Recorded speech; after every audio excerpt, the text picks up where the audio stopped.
Good morning, my friends. Oh, look at all this chat already in progress. This is my first live stream on YouTube, except for the ones that I used to do on my Patreon, but my first public one. I did accidentally do one on Instagram one time where I thought I was doing it on a private channel and wasn't, and I was forced to chat for a few seconds, but this is my first intentional one. I am outside my beautiful home, about to take a little stroll and see how far I can get away from my Wi-Fi before I lose you, and then I will come back. I have better reception than you might imagine out here, but it's very unpredictable. As you can see, the landscape is quite mountainous. In fact, let me flip this around and show you a better view. You've all probably seen a lot of footage of my landscape, but it's a little different to see it like in context, you know? So this is the Outpost, ravaged by windstorms, my little seating area, my little outdoor gym, as you've seen, and my trash zone. This spot right here is where my outdoor shower goes in better time of year. There's my former bathroom floor. But has to wait until it stops freezing out here, you know? So this chat, you know, I don't have a big announcement or any like particular dramatic topic. This is kind of like I want to see what this gang is all about, you know? This YouTube channel is pretty new for me. I think I started it like 3 months ago or something, and it escalated quickly, mostly because of that Watson video. Got me a lot of new friends, and I'm hoping that this thing will, you know, last beyond that particular dramatic story, because I don't always have cats to talk about. Though I'm actually going to see Watson today, if all goes well. I'm preparing to take a trip over the mountains and run some errands, and hopefully be able to reconnect with Watson and with his, you know, new family, and have some of those conversations that you all have talked to me about in the comments. A lot of people in those comments urging me to stay in touch with this lady and make sure that, you know, she gives him back to me if she can't take care of him anymore, and all these precautions that I totally agree with. So I'm eager to get that conversation out of the way so I can rest easy. And I'm going to make a little video about that encounter, show you some, you know, last time when I first visited him, when I made that video, I was kind of too overwhelmed with the moment to get any good video of him and like really sink into that experience. So I'll have a little follow-up video about him after this encounter. I'm going to bring him a new collar. A lot of people pointed out that his collar was too tight, and I agreed. I'm going to get him the kind of collar he used to wear and some of his old favorite treats, and just, you know, have a little check-in with him, a little cuddle, I hope. Tanya says it's 11:33 at night here in India. It is 10:04 here in Washington State. The sun is finally starting to climb above the horizon. Spring is dragging its feet, but gradually making its way in. And I'm gonna take a stroll off into the wilderness, see how far we get before I lose my Wi-Fi. In fact, I'm gonna disconnect my Wi-Fi now and see what happens. Bear with me. Okay, am I still here?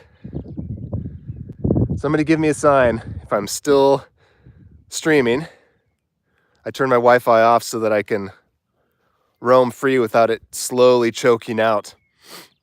Okay, great. So here we go. So my property, I'll give you a little, first of all, before I get too deep into this, I'm talking right now as if with the assumption that you're all already my subscribers, but I realize that YouTube Lives can go public sometimes. Never know where this may end up. So maybe I should introduce myself briefly. Name is Isaac Marion. My channel is all about living sort of off grid. I am technically not off grid because I have power, which you can see, which for definition, that makes it not off grid. But I feel like in modern times, there's a different understanding of what that term means, which is more just like being else is off grid. I have no septic. I have no, trash pickup where the house was supposed to go, but I don't live there because there's no house.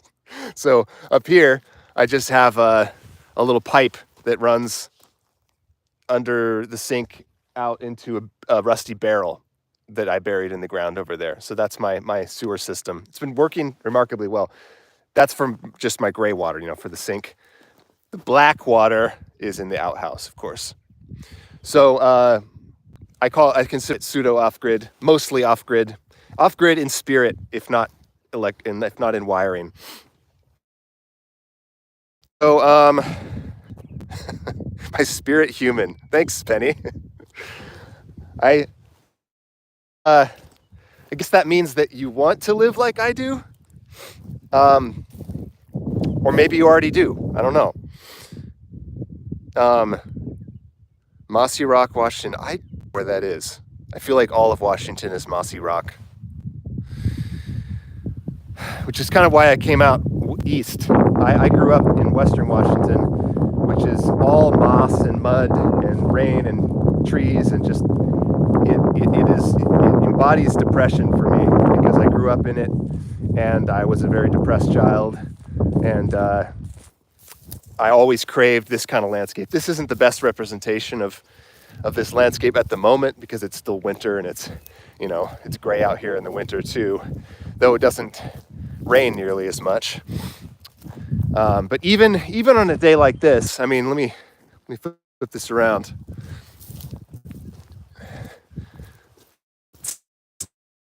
Look at that.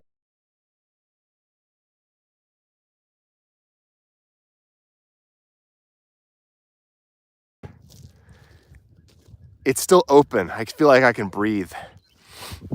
So this spot here, where I hope to put a house of some, that's the long disused septic system that I installed when I first got the land, and then things didn't quite get them. So I'm hoping that maybe this summer I'll be able to make it happen. Given up on trying to build a real house. I feel like that would just not align with my intentions, which are to minimize my costs so that I can stop working so much. This whole thing that with having all these gigs, writing for a video game company, writing for movie script, while also working on a novel, and also doing YouTube. It's just too much.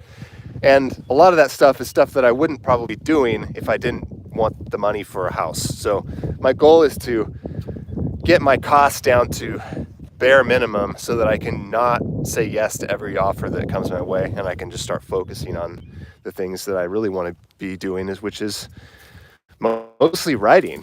I mean, novels mostly, despite everyone keeps kind of urging me away from that because it's kind of a dying industry. I'm diversifying things a little bit, trying a lot of different projects, which I'll probably continue to do, but I want them to be my projects. I don't want to work for other people. It's a very different thing. So, I'm thinking more a mobile home, some kind of fab thing. I most likely, I'll show you from a distance, I'm probably just going to do another one of these, the shed, but a bigger one that I can actually have a bathroom in. Have a little room to spread out with all my music gear and all that stuff. So this is like my daily walk. Oh, by the way, I was trying to introduce myself. Let me finish that real quick for any thing. But like my creative identity is probably more connected to Warm Bodies, which is the novel that I wrote in 2009. Came out in 2011, and there was that movie in 2013, and that's basically all I've done on a professional level, because I wrote that first book, which became that movie. The whole thing it was a big hit. I wrote a whole series, 3 more books in that series, and that's all I've really put out professionally. I've been doing a lot of other stuff on the sidelines, but it's been more like private stuff, Patreon stuff, or just stuff that I haven't finished developing yet. So yeah, I finished that series, a couple years ago, and I'm trying to get the new phase of my career off the ground, which is not zombie related. And this weird life happens. Thanks, Tanya, about the music. I appreciate that you appreciate that. I think it's relatively unusual for YouTubers to make custom music for every video. I think the vast majority of YouTube videos have, license-free canned music, which is totally fine. It is kind of crazy to make it yourself. And every time I do one, I spend probably 3 to 4 times as much time making that background music than I do actually making the video. Recording music is hard. It's like, especially in that I want to continue to do it, because I've never used other people's stuff in any of my art. I can't really conceive of doing that because it just feels so alien to me, because I dabble in pretty much every field of art. It's never really made sense to me to just like fake it. I would collaborate with somebody, if I were working with someone who wanted to make music, the other sort of contribution, that would be different. I would be by, generic music and slap on there. So I'm going to keep doing my weird little background tracks. So the comments here. Well, I appreciate that, Daj from Maine. Yeah, I have gotten a lot of comments from people saying they came for a while and stayed for, and I'm glad that I had a lot of stuff waiting for people when they arrived because of Watson. It's kind of weird because I do, life is fairly cat centric. I'll hang out with Bob in a little bit, but it's not really like the focus of my cat channel. I'm not talking about pet safety or whatever. And that's what, 80% of my subscriber base is from. But so I'm hoping that they're not, people didn't just mindlessly subscribe because of the cat without seeing what the rest of my channel is about. Because if so, I will probably lose most of you very soon. How far? Hold on. Yeah, so yurts. Ian asked about yurts. There's a lot of alternative housing options. People are constantly bombarding me with them because they see how I've been living and they're like, surely there's a better way. I agree. But there's so many options. They all have their pros and cons.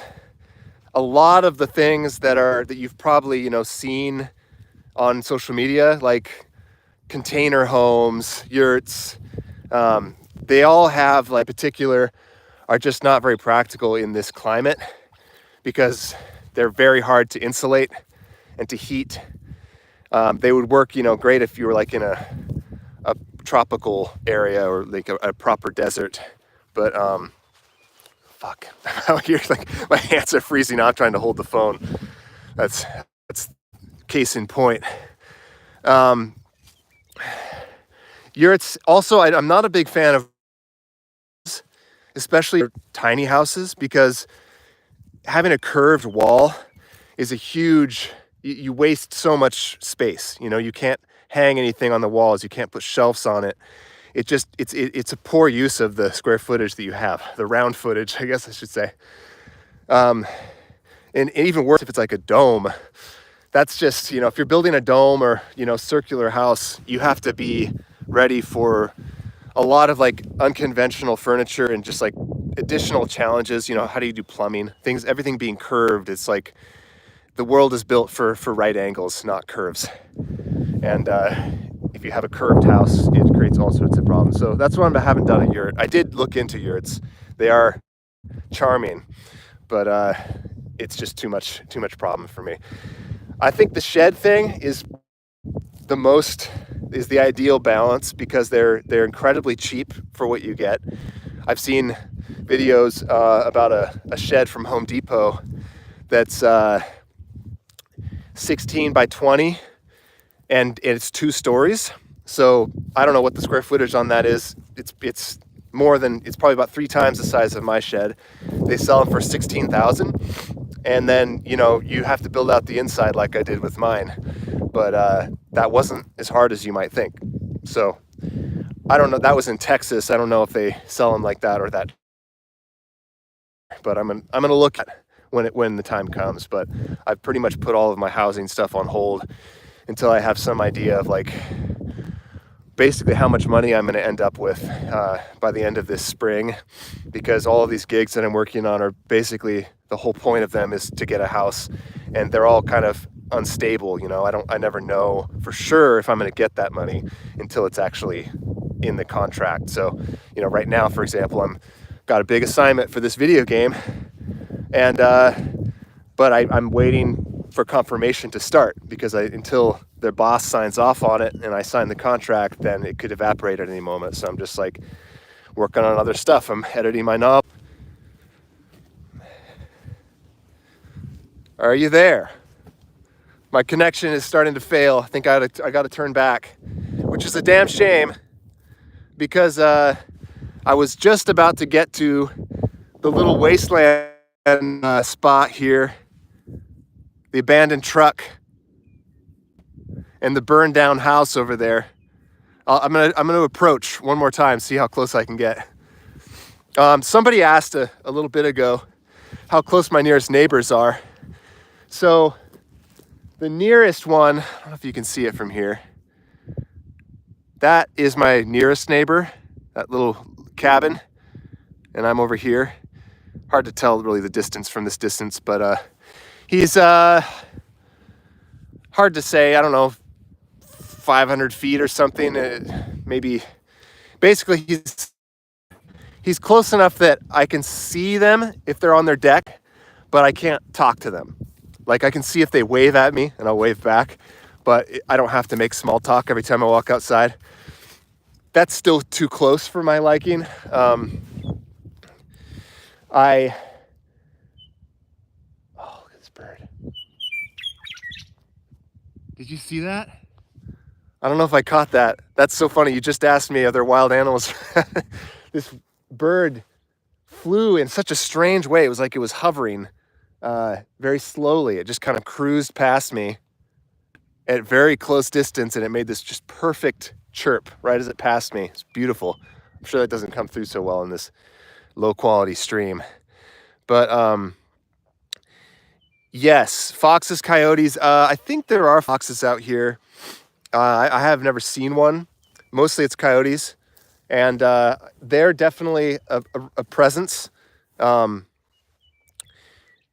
I hear them. I almost never see them. I've only spotted them, I think, twice. One time, see if I can see the rock. There was one up on a rock out here howling at the moon. It was like so picturesque. I think it was farther away. I could only see it with binoculars, but coyotes are out here, yes.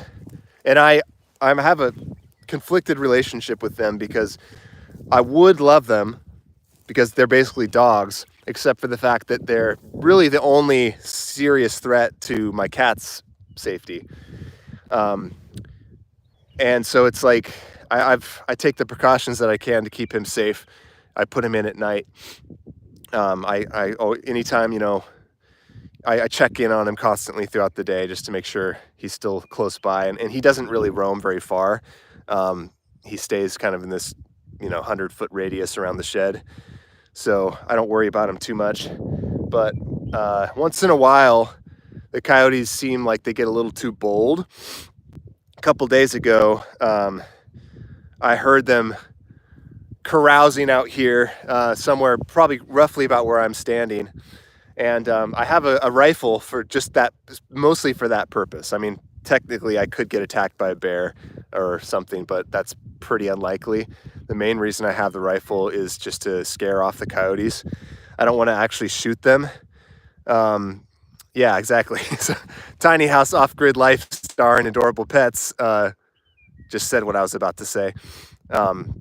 So I came out, when I heard them carousing, I came out with the rifle and spotted them, and they were actually kind of terrorizing a dog. There's this beagle out here that no one knows exactly who owns it, but it just roams far and wide. It's clearly, it's well fed. It's not, all the way across the landscape. I've seen it a couple times, and I went and tried to save it, and it had no interest in being saved. It was like, I'm good, man. Move, go, you worry about yourself. So, but this time he was not good. This time I had to save him. And so this beagle was being chased around by this pack of coyotes, and I fired a few warning shots at the stump nearby them, and they took off. And the beagle came running toward me. I thought it was going to come thank me because it was coming right toward me, but it just kind of glanced at me and cruised on by back to wherever it came from. So that's what the gun is for. If you'll see that on my rack later when I go in the shed, you'll understand. I don't really do any hunting yet. I don't know if I ever will. I have a very complicated relationship with the idea of killing. It's all kinds of ethical conflict because I'm not vegetarian, and but you've seen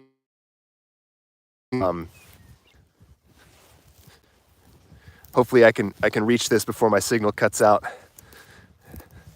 So a couple people mentioned, I made a reference to settlements in one of my videos, and someone said, is that a Fallout reference?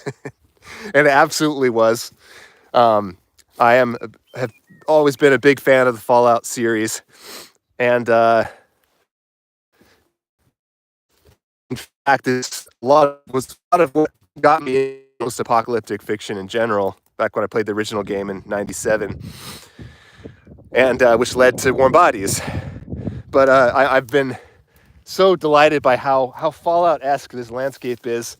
I'm gonna turn it sideways so you can really get the sense of what it's like to walk around out here. All these old, 1950s rigs that are just rusting.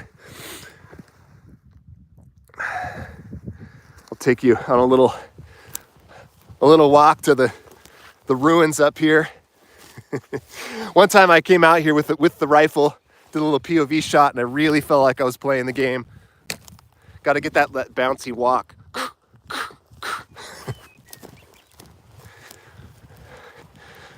Gonna find some ruins to loot here. Some old pre-war machinery.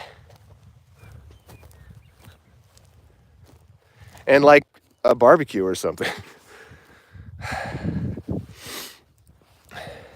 This is probably about as far as I can walk before I'm gonna lose signal. I get better signal up that way on top of the hill. So I'm gonna head back. I've got a couple questions here. Medical facilities. So the nearest town is about a half-hour drive from here. I don't know why I keep losing connection. I have full 5G right now. Behind me. You actually spooked me for a second. It is not impossible that there could be dangerous animals out here. Probably the biggest threat, the most likely threat to me would be mountain lions, cougars. Those are around. They've been spotted on wildlife cams a couple times. They usually stay away from human areas, but I do wander pretty far from human areas as well. So something I have to be cautious of, particularly when I walk in the evening. I always carry a little can of bear spray with me, just in case. Let's see.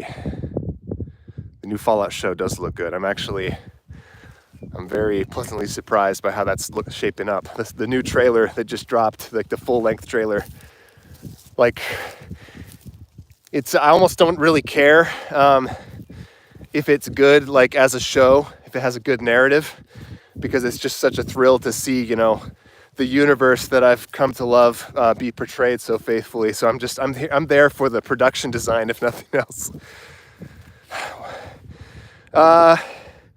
Minnie Meowsers asked, "What's a hermit?" That's a good question. I mean, there was a time in history when it meant there was like an actual sort of profession of being what they called ornamental hermits, which was just weird little guys that lived in rich people's yards and just studied mysticism and lived in a little shack, and their rich guests would come and like, this is really pissing me off. I hope that when it tells me I'm disconnected, I'm not complete on, or at least that I do pop back when I do here. I feel like 10 people drop off every time that happens.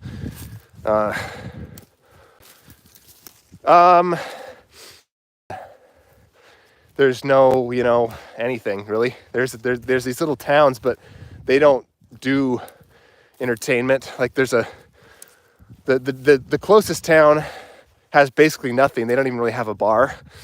The bars close at like 8 p.m. and nobody's even there before that.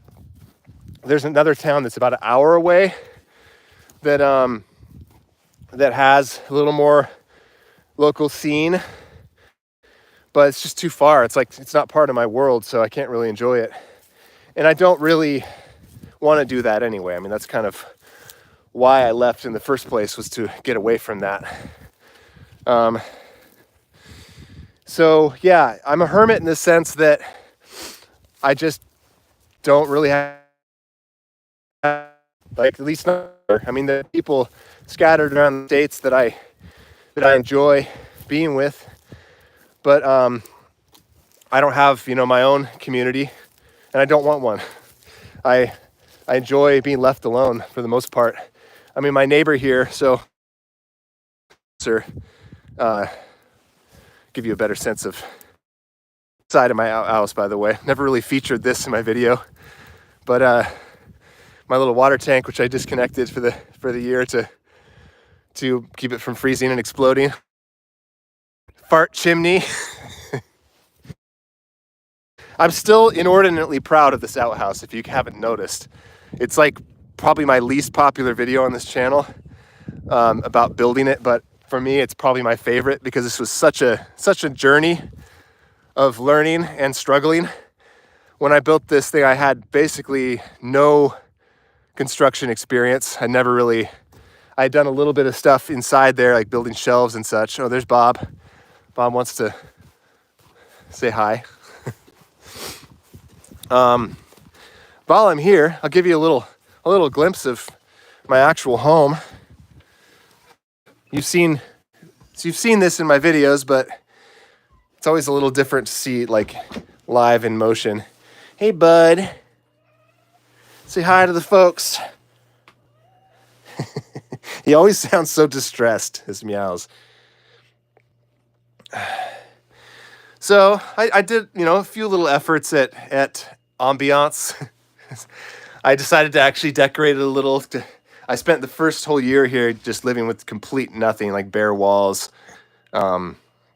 Just didn't think it mattered. And then I kind of had the realization that I should make a little effort to enjoy my life, even though it's a temporary situation. Look at that stretch. So much stretching. This is my music station. Got the classic 73 Rhodes electric piano there. And this is, I'm not going to unpack it, but that's my Theravox ribbon synthesizer, which makes all the weird, violin sounding noises that I have. And There's my closet. This was my first construction attempt, was building this weird, exposed closet thing and these shelves. And then I graduated to the outhouse. Hey, thanks, Hector. I'm just giving a little impromptu shed tour right now. And this is my recording studio where all the magic happens. And that's where the other magic happens, where I do the writing. As you can see, it's quite cramped. I almost can't even fit a single chair in there. But yeah, go back out and keep roaming. Let's see your comments here. Scrolling by faster than I can catch them. What size house are you thinking of getting? So the shed here is it's 10 wide, 20 long, and 7 of those 20 is the shop here, because the whole original point of this shed was basically be a glorified storage unit. So that's taking up a lot of my real estate. It's storage, it's tools, it's just, all the random crap that one needs in this lifestyle. Oh, and my fridge and Bob's little play apartment. He always likes to get stuck in here, and then I have no choice but to lock the door and wait till he reminds me by scratching on it that he's still in here. So have fun, Bob.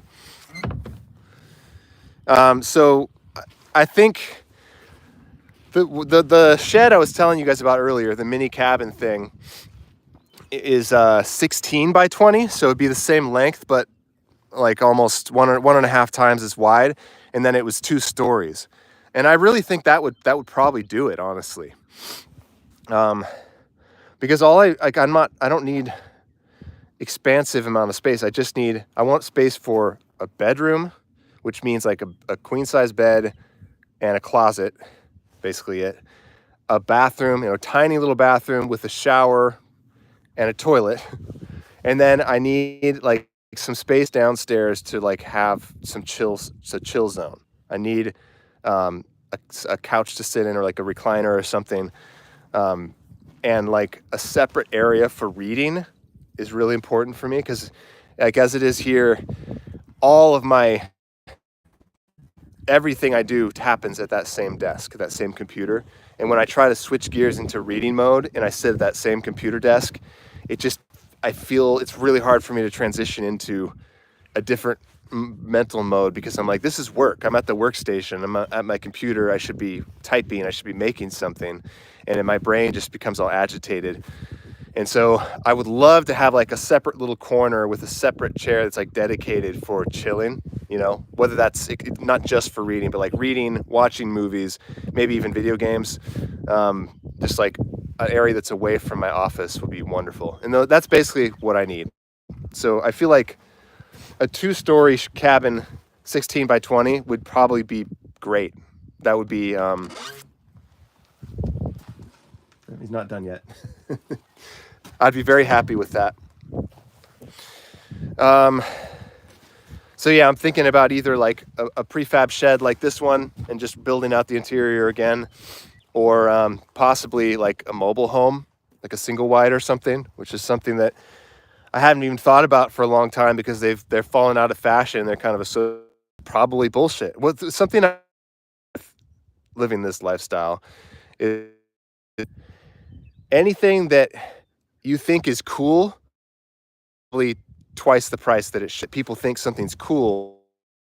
It transitions away from an honest its value, and it becomes like branding. The ship has sailed, in my opinion. Like the traditional tiny house, now that it's trendy, now that there are TV shows about it, all that everyone thinks it's so cute, those things are so now. Anything that can be labeled as a tiny house, massive markup, just because it's like it's cute and influencers like it and all that stuff. So you have to look away from anything that's like had its moment. You have to find things that are undesirable. It's like the land itself, Eastern Washington, grunge music, they think of tech. It's all Western Washington is all anybody cares about. you talk about Eastern Washington, it's like, oh, that's, redneck country. That's, you know, desolate wastelands and Trump supporters, and that's it. And it's not far off, but that's the point. Is you go places where people don't want to be, and then it becomes your playground. It becomes cheap. And exactly, Jack, you can modify it. That's kind of why I like the bare bones, shell option, like a shed, because you buy something that's already finished, you're stuck with whatever the market thinks is, enough for that price. I tend to like to get things that are like cheap skeletons and spend real time and money on have a little about prefabs is you never know what standards they're going with. Like even the insulation thing. I put the insulation on this. Not that. That was an emergency measure that I tacked on during the coldest month of this winter when all just to get a little extra, but there's insulation inside. Vast majority of people just use like spray foam or like the traditional pink. And I was like, no, I'm getting mineral wool because it's the highest thermal rating and it's sound insulating. And I'm so happy I did that because I have these thin, 4-inch walls instead of the standard 6. And you need all the insulation you can get because it's really windy out here and it's scary. Before I had the insulation, it was terrifying living in this shed because I'd be lying there, just exposed with basically a one sheet of plywood between me and the elements, and these windstorms would kick up, and it was just like, just felt like the whole roof was going to collapse on me at any moment. So, yeah, so you're talking about the tiny house value. 2017, 32K, now it's 70K, exactly. It's over.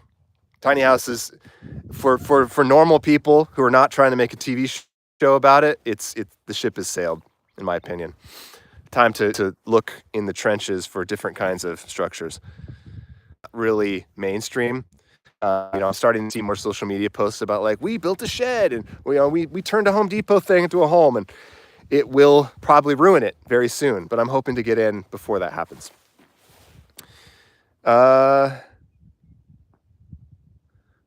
Okay, Natasha, hit me up. I mean, I'll tell you it already that I've probably thought of them already because I've spent a lot of time researching what to do here on the surface and kind of digging in, and you realize, lost track of the chat here. Let's see. Central Europe. Now that might be interesting. That's probably an entirely different game of trying to get away from it all. I've heard, at least in the UK, great thing about this country is it's just like absurdly oversized. And so there's just so much land that as long as you're in an undesirable area, it's, yours for the taking pretty much. I mean, Washington is one of the most expensive states in this country, but even here, I mean, you can get some lots that I saw that were like 100 acres for like $60,000. Go anywhere near a city, and it's it's a 5 for half an acre. I'm skimming back here because I feel like I missed something important. I have thought about an old trailer, Jack, but I feel like I might as well just go for it all the way. Like I've already done the temporary measure. I don't want to do another temporary thing. I'm ready to like build something for real and have it be permanent. Trailers they can be permanent. One of my neighbors over there has lived in one for 20 years, but not ideal. Terrible insulation. Lots of downsides to that because they're not meant to be houses. They're supposed to be vehicles. So it's sort of, you're wasting some resource on that. Anna asked how much did it cost to build the shed. Honestly, I don't know. It depends on like what you count. The shed itself was I want to say 17,000. I think that it was several years ago, and it's all kind of blurry, but I think it was about 17. And then I think I paid like $3,000 for the drywall, and then I did the rest myself. So pretty cheap as far as houses go.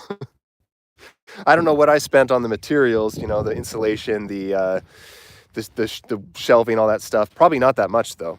I mean, the vast majority of home costs are from contractors. That's the thing that it kills me, because the life I'm living out here, I'm gonna start walking again. Let's see how far I can get.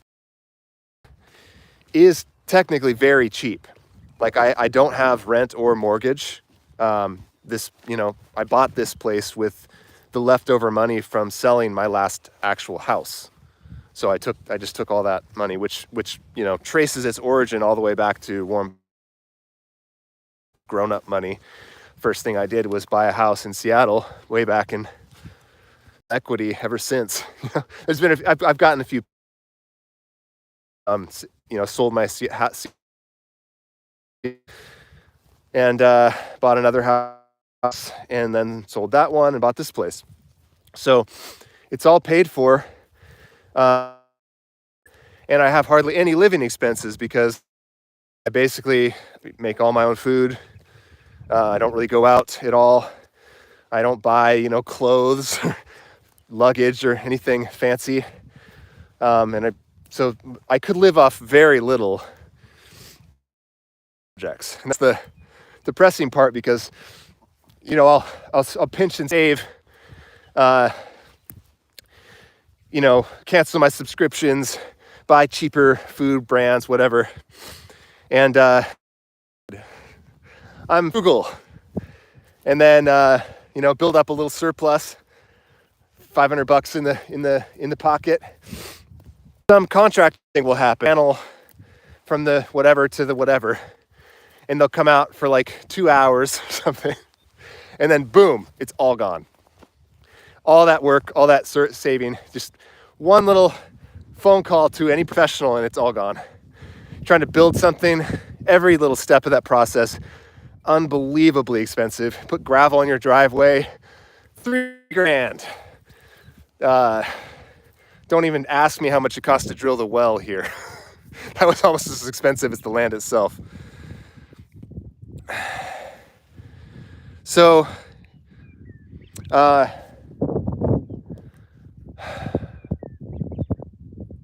I don't even know why I was talking about that, but Bob check, too late for that, sorry. You mentioned backing up the forest with no neighbors. That's kind of what I'm doing right now. I'm still on my land right now. I'm approaching the end of it, but it butts up against a huge swath of public land. If it will show up. Well, now I'm off the part where it turns to rock, but I've been making this trek so consistently that I've sort of created a path for myself, and it extends all the way off into the wilderness there.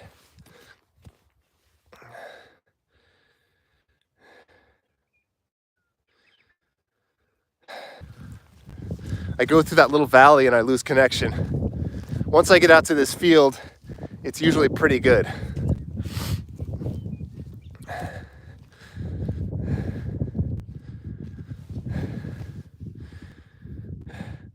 Your 97K, okay. I will say mine was about half of that. So I don't know you said you're in Arizona? That would explain it.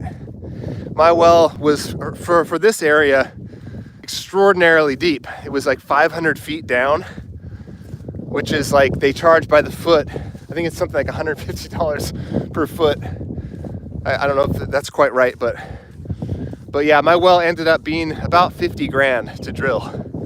So that's the biggest expense by far of buying raw land, is just getting water. If I were to do this all over again, I think I would probably do things a little differently. I think I would get land that doesn't have water. And well, see, the problem with that, You can do that. You can haul in your own water, but the county won't let you count that as that was actually my original plan out here. And then I found out that if you don't have a water source, you can't get a permit for a dwelling there. You can only register it as recreational property, which was a huge bummer because I'm like, I'm trying to make this, possibly my forever home. I want to build on this. I want to make it like a beautiful place. And I don't want to invest all that into it if at any moment the county could show up with a van and somebody gets out and be like, oh, that looks like a house. I don't see a well. You're going to have to tear it down. So even out here, I mean, regulation is pretty lax out here, but there's still weird rules like that. So if you get land that doesn't have water on it, you have a hard time making it a home, which is a damn shame. Before I found that out, I looked at so many plots of land that were perfect and they were beautiful and ridiculously affordable. And it turns out the reason was because they didn't have water. And your options would expand so much if you didn't need to drill a well. I think it's pretty common, Eric. The west side of the state is way harsher. Like you can't do anything in King County, Seattle area. I mean, I wouldn't build it to live in, and you have to have like a minimum square footage that's pretty large. It has to basically be a real house to live over there. This is the easy part of the state. I don't know if that water rule is common. I know like in like Joshua Tree area and a lot of Arizona, I'm pretty sure you can get a dwelling like that because they just know that there is no water to be drilled for. And so everybody trucks it in and they have water hauling services where you just, have a monthly membership and a truck will come out and refill your tank every month or whatever. That would be awesome. Like that would be sweet. And I looked at some land down in that area, but it's once again, it's cool. So therefore it's unaffordable. Joshua Tree is, now influencertopia and a little shitty like meth shack in the middle of the desert is the same price as, vast tracts of beautiful land out here. So it's complicated. If anyone's like actually interested in getting into it, you'll find that it's hard to even get advice because it's so low, it's so regional. Like all the particulars of how you can live off grid per se are different everywhere you go. And it's just hard to get any clear answer without checking in for yourself. So that's why I don't really like preach about this very much. Sometimes a lot of people will come on my channel asking, talking about wishing they could do this. And I try to be encouraging. I'll put out some pointers and information that I've come across in my explorations, but I'm also very conscious of the fact that it is not applicable to everyone. The rules are not universal by a long shot, and everything is just so different depending on where you are. You said you're in Western New York, though. I have recently become aware that upstate New York there's some weird, crazy thing going on up there. You can get like a mansion, like a 6-bedroom, 3-story estate with acres of land for like $100,000 or less. Like the price of a parking spot in Seattle. I don't know what's going on in that area, but there's some opportunities to be had for anyone who, I guess maybe there's like New England Lovecraftian curses out there or something that people have to be aware of. Okay, I'm now out here. Flip it on you. Does this work when I flip sideways? Because it blacks out my screen, telling me to rotate it back. But for getting these landscapes, I need to go. And I've got my little path here that I'm carving. it's still pretty, I don't know if you can see it, but I'm on my trek. I have this route that goes through these standing stones, little stations.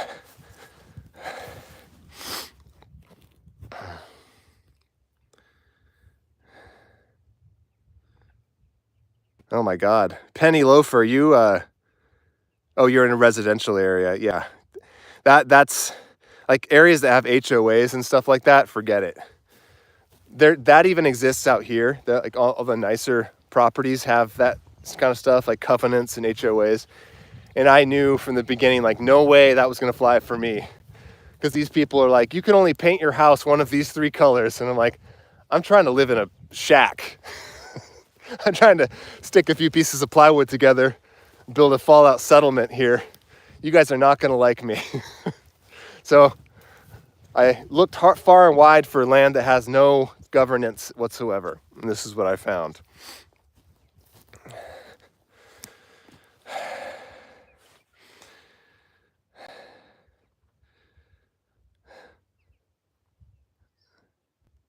When I just switch off my brain and eyes glaze over, it's because I'm scanning your comments here.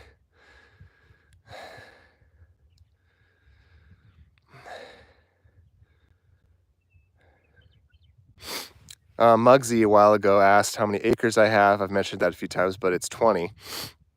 I'm now off of my acreage. I forgot to show you where the actual line was, but it's a long, thin rectangle, which is what is common. They try to trick you into thinking it's a huge amount of land, and then you find out that, you know, it's narrow. It's like a little slice, and so you don't really get as much buffer as you hope for. Mine is like, it's like if say the screen is a rectangle here, my actual usable property is like maybe about here, this area, and then it drops off a sheer cliff down into this bottomless pit of a valley. So most of my acreage is not usable, at least it's not buildable anyway, but I still use it. I go trekking down there, I take hikes.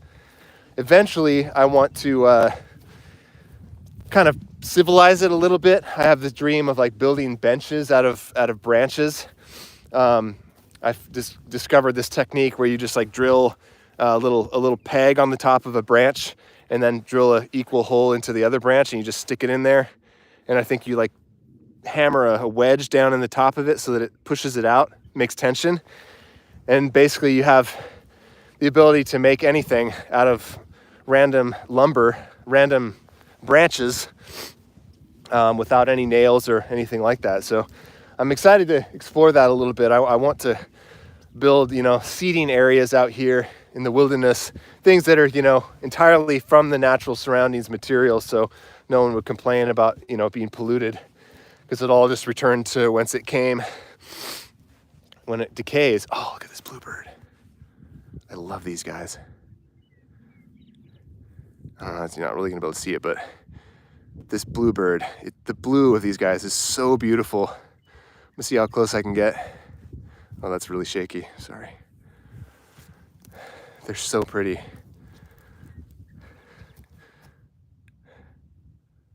Ah, love it. Okay, he's gone. If money were no object, oh, that wasn't a question, never mind. Wait, someone asked me about that. Oh yeah, Eric asked me, if money was no object and I could live anywhere, where would you choose to live? Well, that's a tough question. When I did this, for the sake of like living on raw land, you could kind of say that money was no object, because when you're just trying to like put a shack on a piece of empty land, it's not going to be very expensive no matter where you go. And I was coming off of, you know, home equity, so I had a big chunk of money from selling the house. I couldn't, you know, buy vast tracts of land, but I could go for a small area. I could go pretty much anywhere. And I was tempted to go out of the country. I am in the U.S. I'm in Washington State. And I had decided to stay just mainly because my family's here, and I wasn't ready to cut the cord. My family and also my friends.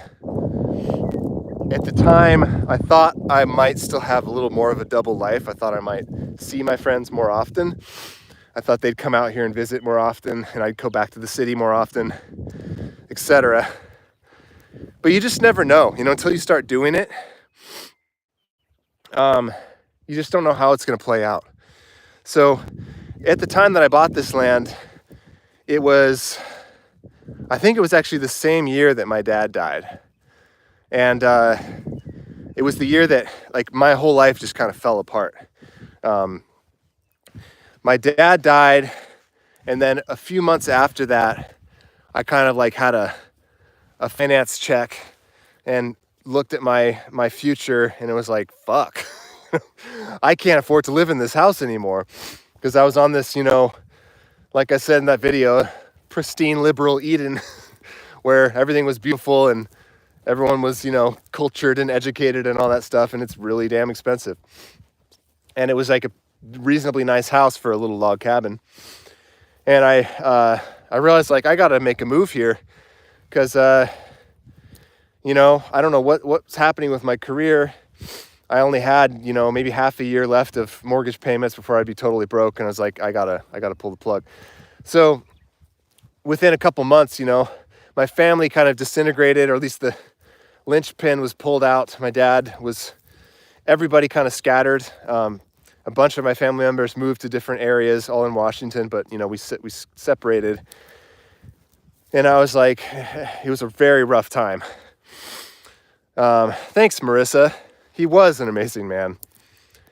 The effects of his departure were so far-reaching and so deep. I hadn't really thought about what it would be like because until it happened, it seemed like it was so far away, and it turned out that it wasn't. But it felt for a long time, and it felt like his absence sort of just ripped the root system out of my whole life, and all of my family members felt the same, and we just didn't know what to do. And so it was a very raw time. At the same moment, me realizing that like I was kind of financially fucked, had to make a change. So I'm like, all right, I'm selling this house. I don't know where I'm going yet, but I'm selling it. So I just like sold it out from under me, basically, with having no idea where I was going to go next. I crashed in my mom's backyard cabin for a few months while I figured that out. And then I ended up buying this land. And basically I just decided, I can't, this is not a time for me to go out, to the deepest fringes of the world and be totally disconnected, because I felt like I might die, and also I felt like my family might need me, my mom in particular. It's part of why I stayed with her for a while, is because she was alone for the first time basically in her whole life. And it just seemed like it would be too crazy to just walk away from that scene. I needed to stay close. So I decided to stay in Washington. That's really the main reason. Like I would have loved to go, to Mexico, somewhere in South America, Costa Rica, maybe. I would love to live in a tropical place. I would love to have just like a little shack in the jungle somewhere. I'm not in love with, being freezing cold. And the harsh environment out here can be undesirable at times. Not to mention, you can take the same amount of money and live like a king in places like that, which would be appealing. I don't know. The question of where I'd go, it's hard for me to even really ask myself that question right now, because I'm pretty committed out here. I'm not even close to reaching the goal of this place. It's still a work in progress, and there's no way I would pull up roots, already, since there's so much more to explore about this life.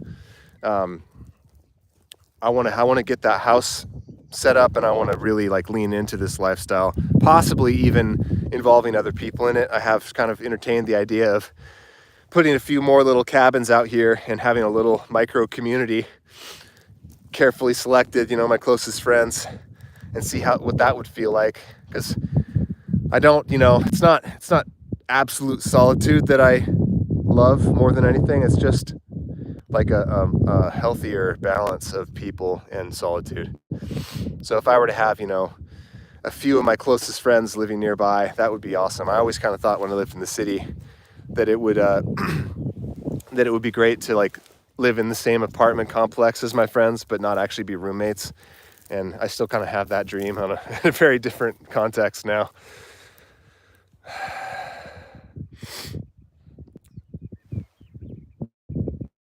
I hear someone talking.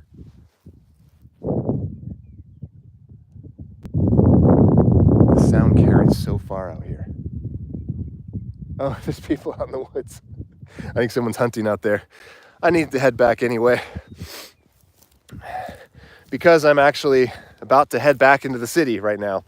Like I said at the beginning, I'm going to visit Watson/Sebastian, and then I'm going to see a friend while I'm over there and pick up some stuff from my old storage unit and do some errands, which I'm honestly dreading. But yeah, very happy Mondays. Said that it sounds like I'm in a huge transitional season. You're absolutely right. It is still transitional, and I don't claim that this is the end of my road. It's entirely possible that when I see this through to its conclusion, I will decide that was what I needed. It was an adventure, but now I'm ready to move to the beach in the Caribbean or something. I don't know. We'll see where life takes me by then. This is there's so many things that can happen, in your personal growth, as well as your life circumstances. If vast amounts of money drop on me out of nowhere, like who knows how that might change my opinions. But can't really rely on anything like that or predict anything like that. So I'm just it's one day at a time.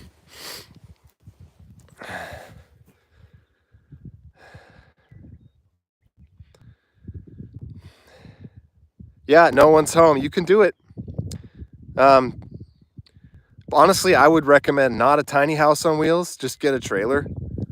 It's the exact same thing. The tiny houses just look fancier and cost 3 times as much, but this experience is identical. But we've already covered that topic. You're from the Caribbean? Oh my God. So only once in my life have I ever gone somewhere tropical. I did a fair amount of traveling in my late 20s, early 30s, but I always kind of like made myself go to the difficult places, like the cold, historical European places that you had to check off your list. And so I went to like the UK, Iceland. I had a few other random trips that weren't really my choice, but they were related to touring and stuff. Bulgaria, Georgia, places like that. And that's kind of how I traveled. But then one time in 2019, I finally decided, you know what? Why do I keep doing this? Why do I not deserve a beach in my life? Why can I not just enjoy pleasure? Why does it always have to be like self-improvement and struggle, which is like something that is a struggle of its own throughout my whole life, is trying to find that balance, trying to, be nice to myself while also not allowing myself to just fade into oblivion and let everything slide, because that is kind of the constant urging of my subconscious is like, just stop trying, just collapse, give up, sink into oblivion, and I have to like constantly fight that impulse. But I decided, fuck it, I'm gonna do this trip. I had just come back from this, like, my self-funded book tour for the last book in the Warm Bodies series. I went to the UK and Germany and toured for that, did a bunch of events, and I was like feeling good. And I was like, screw it, I'm gonna go to the Caribbean. Partly because somebody let me hitch a ride on their existing vacation, and I was like, opportunities don't come along like this, so let's do it. So I went to Anguilla, and I have never experienced anything like that. It was a profound change in my outlook that I have looked back on for years since then and be like, how can I get back to that feeling of just being embraced by the earth, being loved by the earth, and I guess by myself, because it was all kind of tied up in this, like, I'm gonna let myself have something that's just pure joy with no practical advantageous side to it. It's just like pure self-indulgence, which I don't really do. And I did that, and I remember the first time I got in that ocean, and it was so warm and just blue and peaceful, and nothing was trying to kill me. I just like laid back in those waves and cried. It's like, this is what it feels like to be like a baby or a puppy or something. Like, it's just, it felt so right. And I'm like, I know that these places are not always paradise. I mean, there had been a hurricane, I think the year before I got there, and you could see devastation all around. So like, there's always a struggle, even in paradise. But I did wonder, like, why? I don't know. It's a complicated question. You know, I can't just move to Anguilla. It's like totally inaccessible for long-term life, but for a lot of complicated reasons I won't bother you with. But it really did make me wonder, like, what the choices, you know, like, why do I insist on living in really harsh places where life is harsh and the world is trying to kill me and it's a struggle to survive?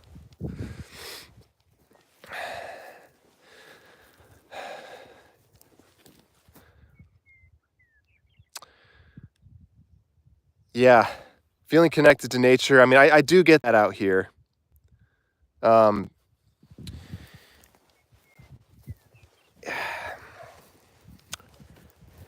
Technically, I could live a similar lifestyle in a landscape like this.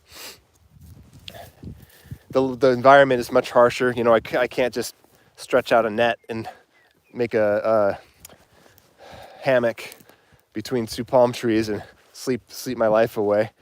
There's a lot of preparation involved of, you know, preventing things from freezing and keeping things warm and battling wildlife of all kinds. But I don't know. There are a lot of tropical places that are not unattainable, like the Caribbean is.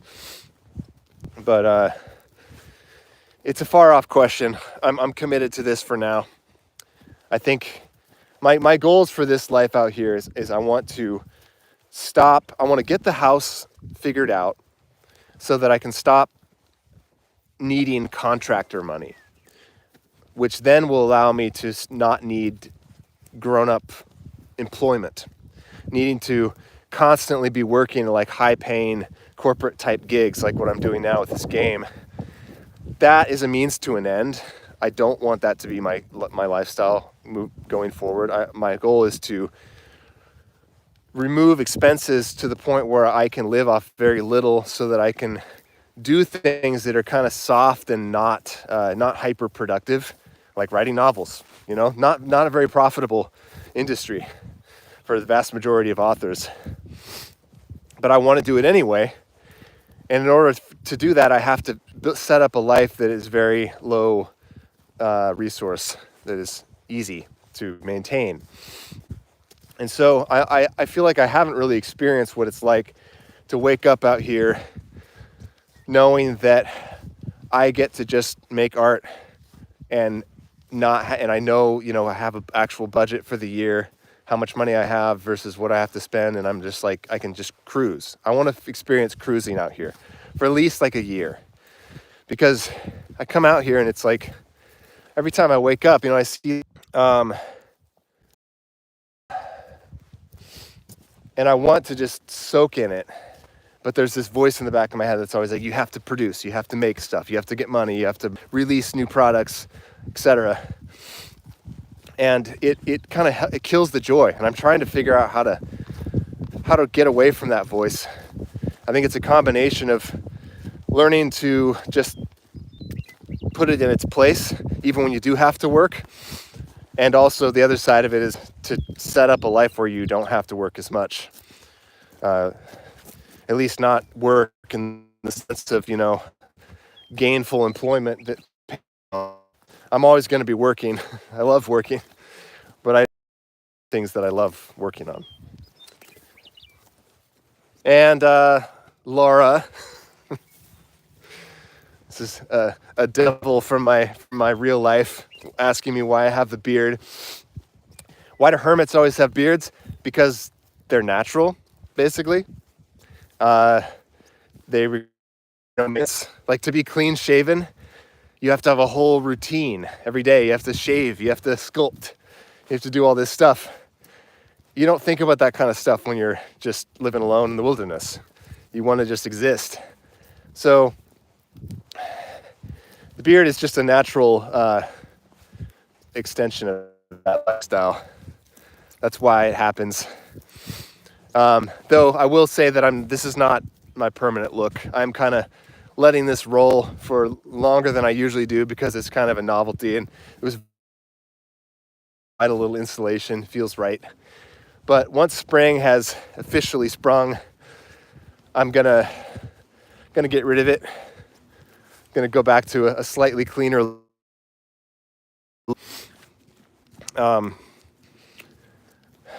Because yeah, I do miss my face a little bit. It's under there somewhere. I've got this, growth that's completely separate from my actual face, which is something like that. It's always jarring to shave after a long time. Other form appear.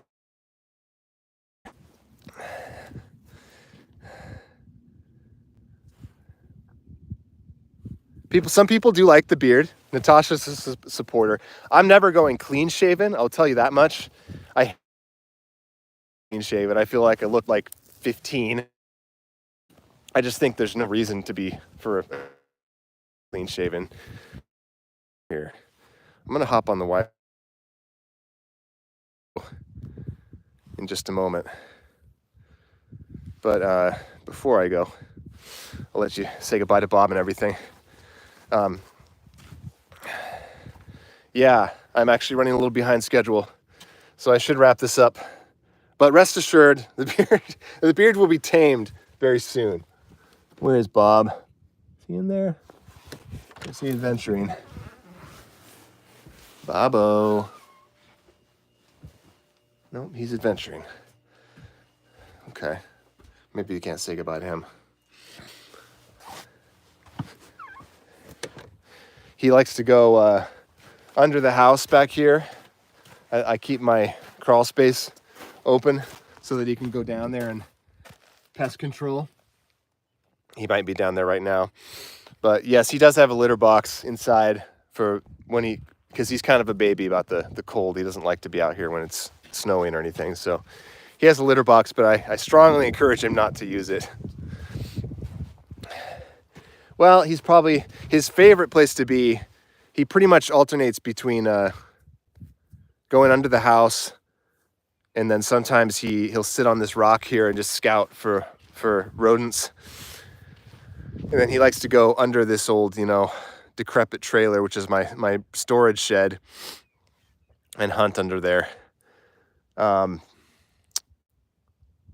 sure where he is now, but I guess we'll have to catch him later. But I have to roll because I'm about to head over those mountains into the heart of darkness. So wish me luck, and this has been fun. It's nice to have a chat like this with kind of a more randomized crowd. I do a lot of these things on my Patreon, on my private Instagram account for patrons, but it's hardly any people, and most of them already know everything about my life out here, so there's not a lot of questions. And this has been fun. I know I missed a lot of comments and some questions in here. It's hard to keep track of it all when everything's just kind of rolling forward. But oh, that's right, I locked him in the tool shed. Thank you. I would have remembered. I would have, because I'm actually taking him to my friend's house before I leave him. Bobo, I tell you every time. What have you got on your back? Yeah, he wouldn't have been trapped in there for the weekend, but I'm glad that you saved me some stress thinking about what happened to him. I always tell him he's gonna get stuck, and he just doesn't care. So, thanks for tuning in, you guys. This has been nourishing. I feel like I'm hanging out with a little gang here, and it's fun. Hopefully, as this continues to develop, we will, get more interesting places to go. I'm planning on very soon. I feel like I've talked enough about myself and about this lifestyle out here. My last video, I became conscious of the fact that it's maybe I'm starting to repeat myself a little with talking about just the general parameters of this lifestyle. So I'm ready to have an adventure. I'm ready to go out beyond, start exploring some stuff. I think my next video is going to be about, the appeal of desolation out here and why I've always been so attracted to living in kind of ruins and, grim environments, post-apocalyptic settings, why I was so drawn to that for Warm Bodies. And like kind of the deeper reasons behind that, because it's something that's always fascinated me, and here I am, ended up living right in the middle of it. So anyway, I want to assure you that every video is not just going to be about like my toilet situation or whatever. So, this is Bob's little window perch. He loves hanging out here. So I got to sign off because I'm going to be late for my visit with Watson, which I will update you all on that soon. Goodbye from the Outpost. Marion out.